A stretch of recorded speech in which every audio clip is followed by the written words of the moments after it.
Twilliger, and thank you to the witnesses. I think the chairman of the committee seeks recognition. If I could, if the chair would indulge, I have one other question.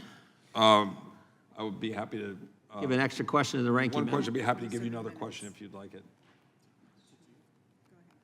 Yes, sir. I just wanted to underscore a subject we got in right at the end of my 5 minutes with Mr. Twilliger. Mr. Twilliger, why do we have executive privilege? It's an excellent question, because the president needs the most candid possible advice that he can get, and his aides have to know that if they say, no, Mr. President, that's a really dumb idea, that communication is going to be privileged and protected. Who ultimately benefits from executive privilege, though? Who's the people. We the people, exactly. It doesn't exist to protect the president or his staff. It exists for us, for the American people, we the people. That's why you want candid communications to take place between the top officials in the West Wing so they can make decisions that benefit we the people. And the left has said, we want Donald Trump so bad, we're willing to forego that, hurt the people, so we can get President Trump. And thank the good Lord, it didn't work. I yield back. I'll recognize the ranking member for the gentleman used about a minute and for a question that's along those lines. Oh, I have to ask a question, not just make a screed? Okay. You can use your minute as you see fit as the ranking member. Can we just bring this back to maybe why we're supposed to be here? We're looking at this statute, Professor Besky.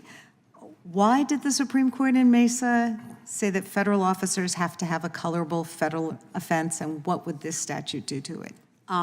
That's because of Article 3. Article 3, we live in a system of enumerated powers per the Constitution. Just like Congress has a list of things it can do under Article 1, so too, there's a list of things that courts can do, and that's Article 3. And you can't, even though you have power to confer on lower federal courts what they get to do and whether they exist, you are bound by Article 3. And they have to have a federal ingredient. And that federal ingredient is, as Mesa said, that federal ingredient is the colorable federal defense. And Mesa said, here's what it's not. It's not just you have a federal job and this is one of your federal job's duties. Mesa rejected that.